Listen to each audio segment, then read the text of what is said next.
As per the 2010 Pet Abuse Database, there were 870 cruelty against animal cases reported in the U.S. alone. As of 2011, there were 44 cases reported, and the numbers are on the rise. Hello, my name is marysklick, and I'm an advocate for the prevention of cruelty and abandonment of animals. Why is this happening? Well, I believe that people never fully understand the time and cost involved in caring for these creatures. Why should we care for these creatures? Well, domesticated animals to me are the equivalent of a child or a loved one who is solely dependent upon us for their care, not just the basics like food and shelter, but also for love and guidance essential to their comfort and their growth. Now, there was a study done by the American Humane Society in which they stated 70% of all animal abusers already had criminal records. Another study of pet-owning sheltered women claimed that 71% of their batterers either maimed or threatened or killed a family pet as a means of revenge or more psychological abuse. Now, what the American Humane Society is saying is that animal cruelty problems are people problems, and when animals are abused, people are at risk. Now, because of this study and because the numbers are on the rise, they feel that the likelihood of an animal abuser to become a people abuser is very high. Therefore, the people of Farmingdale in New York are suggesting implementing a registry of animal abusers, just as they did Megan's Law in the case of pedophiles. I think that would be great.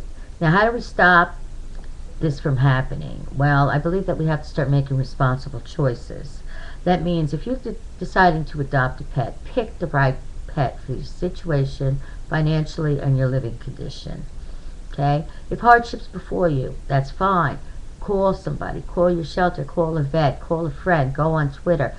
Do the responsible thing. Don't leave your pet abandoned in the house, unable to fend for themselves. It's irresponsible and it's a crime. Stop the breeding. We don't need to add to the enormous amount of abandoned animals out there. Instead, go to your local shelter and adopt a pet. Believe me, if you're looking for a pure breed, there are scores of them. And all you have to do is the research. Okay, and let's help take that money that you're going to spend on a pure breed. Help your shelters. Donate some money. They do depend on public donations, so it would definitely help them. Okay, help your family and friends with their vet bills, sterilization of the pets to avoid future hardships. If you're a non-animal lover, help yourself. If there's feral cats in your neighborhoods, go to the shelter, get some humane traps, bring them to the shelters, help with the sterilization. Even if they're introduced back into your neighborhood, the likelihood of them multiplying has decreased dramatically, and you don't have to worry about the male cats spraying all over your property.